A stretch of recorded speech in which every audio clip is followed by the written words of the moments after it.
Hello வணக்கம். நான் இன்னைக்கு ஒரு சம்பவம் ஒண்ணு நடந்துச்சு. நான் வந்து பாண்டி டூ சென்னை வரதுக்காக ஒரு பஸ்ஸில ஏறினேன். ம். கவர்மெண்ட் பஸ்ஸில நார்மல் பஸ்ஸு. அதில ஏறினப்ப பஸ்ஸு டிக்கெட் எடுத்தாங்க. இங்கேருந்து ஒரு மரக்காணம் 10 கிலோமீட்டர் தான். சாப்பிடணும்னு இறங்குனாங்க கண்டக்டரும், டிரைவரும். திடீர்னு பார்த்தா, அதுக்குள்ளே எல்லார்ட்டயும் டிக்கெட் எடுத்துட்டாரு. ஒரு 100 பேர்ட்டயும் டிக்கெட் எடுத்துட்டாரு. 70 ப்ளஸ்ன்னு நெனைக்கிறேன். எடுத்துட்டாங்க. அப்புறம் பார்த்தா சாப்பிடணும்னு இறங்க சொன்னாங்க. அ பண்ணிட்டு திரும்பி ஏறும்போது கீர் ஒர்க் ஆகலன்ட்டாரு. லாக் ஆகுதுன்ட்டு. அப்புறம் திரும்பியும் எடுத்து பார்த்தாரு. அது ஒர்க் ஆகல. அப்புறம் திரும்பி என்ன பண்ணிட்டாரு, அப்பயே வந்து நெறைய பஸ்ஸு நின்னுச்சு.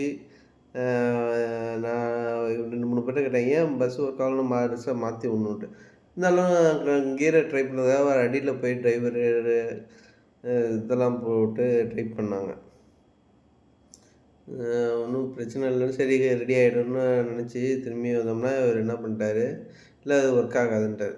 திடீர்னு அங்கேருந்து சாப்பிடுற இடத்துலேருந்து மெயின் ரோட்டுக்கு இந்த சைடு வந்தோம்னா, பிரைவேட் பஸ் நிப்பாட்டுறான். இவ்வளோ பேர் நிக்கிறதுனால டிக்கெட் போட்டு போலாமான்னு நிப்பாட்டுறான். இல்லங்க இது வேற பஸ்ஸு அப்படின்னு கவர்மெண்ட் பஸ்ஸு நின்னுடுச்சு. அதனால வேற பஸ்ல மாத்தி விட்டதா உட்காந்தோம். ஃபர்ஸ்ட்டு எஸ்சிடிசி பஸ்ஸு நிப்பாட்னாங்க. ஏறிக்கங்க டிக்கெட் தான் போடுவேன்னாங்க. கவர்மெண்ட் பஸ்ஸு டிக்கெட் போடுவாங்களான்னு எனக்கு ஒரே சந்தேகமும், ஆச்சரியம். சரின்ட்டு நான் என்ன பண்ணிட்டேன், அ கீழ இறங்கிட்டேன். இறங்கிட்டு சரி கையில காசு ரூ. 500 தான் இருந்துச்சு. டிக்கெட் வேற ரூ. 250 எடுத்தாச்சு அப்படின்ட்டு நானும் ஒண்ணும் சொல்லல. அப்புறம் வந்து கண்டக்டர் வந்து என்ன பண்ணிட்டாரு, எஸ்சிடிசில கேட்டாரு. இது மாரி அ சில பேர் வந்து இதுக்கு போறாங்க. ம் என்னது? ம ஃப்ளைட்டுக்கு போறாங்க. 6 மணிக்கு பொண்ணு இருக்காங்க. அதனால அழைச்சிங்கன்னா, அழைக்க முடியாதுன்னாரு. ஆனா, அவரு என்ன சொல்றாரு, நாங்க எத்தனையோ தடவ எஸ்இடிசி நின்றுருக்கு. நாங்க இது மாரி அழைச்சிட்டு போயிருக்கோம். டிஎன்எஸ்டிசில சேர்த்துக்க மாட்டேங்கிறாங்க. ஆக்சுவலா 2 பேரும் ஒரே கவர்மெண்ட்டு. எனக்கும் புரியல. சரி அவங்களுக்குள்ள இது மாரி போல இருக்கு அப்படின்ட்டு நானும் வெயிட் பண்ணேன். அப்புறம் இப்போ நெறைய லேடீஸ் நின்னுருந்தாங்க. நெறைய பேர் நின்னுட்டு இருந்தாங்களா, அப்புறம் வந்து ன்ட்டு அவங்கவங்க ரூ. 500 400 இறங்கி போயிட்டாங்க. உடனே ஒரு டெம்போக்கு அடிச்சோம்னா, டெம்போ வந்து கோயம்பேடுல இருக்கான். கோயம்பேடுனா அதுக்கு பக்கத்தில மரக்காணம், மரக்காணம்க்கு அடுத்து இன்னொரு ஒரு ஒரு அது ஒரு 60 கிலோமீட்டரு. அங்கேருந்து இன்னொரு பஸ்ஸு வந்து எங்கள பிக்கப் பண்ணிட்டு டிரைவர் போயிடுவாங்களாம். இது நாளைக்கு பார்த்துப்பாங்க அப்டின்னாரு. அங்கேருந்து வரவே 1 1/4 மணி நேரம் ஆகும். ஆல்ரெடியே 1 ஹவர் நின்னுட்டோம். அப்புறம் வந்து சரின்னு ஒரு பஸ் வந்துச்சு. டிஎன்எஸ்சிடிசின்னு அவங்க பஸ்ஸே வந்துச்சு. அவங்க எங்கள பார்த்துட்டு, அப்படியே சாப்பிடுற இடத்துல வழியா ரைட்ல திரும்பி, அப்படியே நாங்கலாம் ஓடி வந்தத பார்த்துட்டு, அவன் திரும்பி யூ டர்ன் போட்டு நிப்பாட்டாம போயிட்டான். நான் கண்டக்டர்ட்ட கேட்டேன். "என்னங்க இது வந்து உங்க டிரைவரே நிப்பாட்டாம போறாங்க" அப்படின்னோன, "ஐய்யய்யோ! நம்பர பார்க்கலையே! நம்பர் பார்த்துருந்தா கம்ப்ளைண்ட் பண்ணியிருப்பானே!" இதுக்கு எதுக்குங்க நம்பர பார்க்கணும்? உங்க பஸ்ஸு பாண்டிச்சேரிலேருந்து எந்த பஸ் இப்ப லாஸ்ட்டா இந்த டைமிங்ல இறங்கிட்டேன்னு கேட்டீங்கன்னா, அவங்க சொல்ல போறாங்க, பண்ணுங்க அப்டின்ட்டு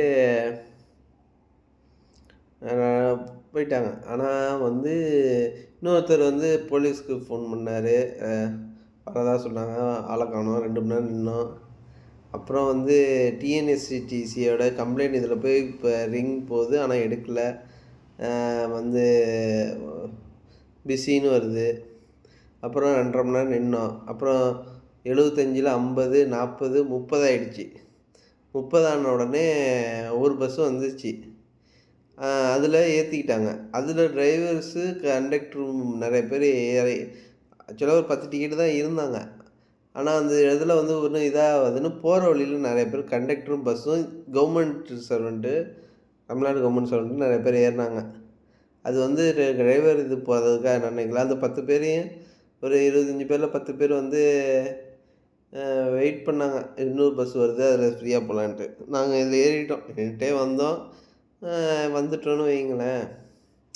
என்னோட கேள்வி என்னான்னா, அ இந்த இது வந்து நம்ம ஏன் டிக்கெட் எடுத்தோன்னு ஒரு கேள்வி. இன்னொருத்தன் ஃப்ளைட்டுக்கு போறதுக்காக ஏறிட்டு வேற பஸ் கிடைக்காம திரும்பியும் ஒரு டிக்கெட் எடுத்துட்டு வேற பஸ்ஸில போறான். இந்த 10 நிமிஷத்துக்காக எதுக்கு கண்டக்டர் வந்து பாண்டிச்சேரியிலே சாப்பிட வேண்டியது தானே! பாண்டிச்சேரி விட்டு இப்போ இந்த 12 கிலோமீட்டர்ல வந்து இந்த மரக்காணத்துல வந்து ஏன் சாப்பிடணும்? அப்புறம் இங்கேருந்து 60 கிலோமீட்டர்லேருந்து ஒரு பஸ்ஸ வர வைக்கிறாங்க. இதில நெறைய அவர்ட்ட கண்டக்டர் கேட்டோம்னா, "இங்க தண்ணி நல்லாயிருக்கும். அதனால ஒரு கேன் புடிச்சுக்கிறோம்" அப்படின்றாரு. இதில நெறைய குழப்பங்கள் இருக்கு. வந்து ஆக்சுவலா எனக்கு ஆல்ரெடியே வந்து அ ஆப்ரேஷன் பண்ண கையோட தான் நான் வந்தேன். சரி நைட்டு போயிடுவோன்ட்டு. ஆக்சுவலா இது 3 1/2 மணி நேரம் நான் இதுக்காக டைம் வேஸ்ட்டா போயிருக்கு. வந்து இது யார் மேல குறை சொல்றதுன்னு தெரில. வந்து ஒரு அவங்க பஸ்ஸே ஏன் அவங்க பஸ்ஸ நிப்பாட்டல? நம்பர் 1. நம்பர் 2 வந்து ஏன் பேமெண்ட்ட வந்து ரிட்டர்ன் பண்ணல? ரிட்டர்ன் பண்ணியிருந்தோம்னா, அவங்கவங்களுக்கு என்ன தேவையோ எஸ்இடிசியோ, பிரைவேட் பஸ்ஸோ, பிஆர்டிசி வந்துச்சு பாண்டிச்சேரி பஸ். அவங்க ஒரு வழியா போறாங்க. நம்பர் 2 நம்பர் 3 வந்து அவங்க பஸ்ஸே ஏன் அவங்க பஸ்ஸு நிப்பாட்டாம போறான்? ஃப்ரீயா தான் போகுது. அதுவும் எங்கள பார்த்துட்டு உள்ள போய் சாப்பிடுற இடத்துல நிப்பாட்டிவிட்டு, திரும்பி அங்க போய் சாப்பிடாம திரும்பி கண்டக்டர் டிரைவர் ஸ்டார்ட் பண்ணிட்டு போறாங்க. பஸ்ஸு போகுது. இது வந்து கேட்க முடியல. 4 அ பக்கத்திலேயே உள்ள இடத்துல வந்து எதுக்கு சாப்பாடு நிப்பாட்டணும்னு எனக்கு புரியல. இது வந்து ரொம்ப அன்னைக்கு நைட்ல ஒரு ஒரு 70 பேர் மேல நின்னோம். 70 பேருமே வந்து டிக்கெட்ட ரீபேமெண்ட் வாங்காம வேற பஸ்ல ரூ. 400 டிக்கெட்ல போயிட்டாங்க. அப்ப அவங்களுக்கான பேமெண்ட் ரீபேமெண்ட்டும் கிடைக்கல. பணமும் கிடைக்கல. இதனால வந்து யாருக்கு என்ன நஷ்டம்னு தெரியல. ஆனா ரெஸ்பான்ஸே இல்லையே. கண்டக்டர கேட்டா வந்து அங்க ஃபோன் அடிச்சேன். அவங்க சொல்றேன்னாங்க, வரேன்னாங்க. இவங்க வந்து இன்னொரு இடத்துலேருந்து மெக்கானிக் வந்து ரெடி பண்ணிட்டு போகணும்னா, அது எதுக்கு அந்த மாரிட்டு ஆக்சுவலா அவரு என்ன சொல்றாரு, பாக்ஸ் வந்து ஆல்ரெடியே வர வழியிலேருந்தே மக்கார் பண்ணிச்சுன்றாரு. அப்ப பாண்டியிலேயே நிப்பாட்டியிருக்க வேண்டியது தானே!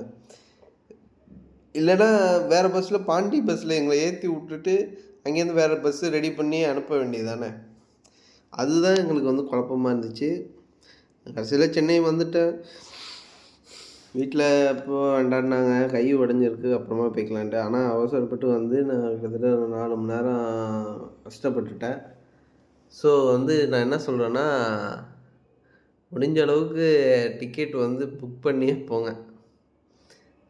இன்னொன்னு ட்ரெயின்ல மோஸ்ட்லி போங்க. ஏன்னா ஃப்ளைட்டு மிஸ் பண்ணி அந்த பையன் ஃப்ளைட்ட மிஸ் பண்ணானா என்னான்னு தெரியல.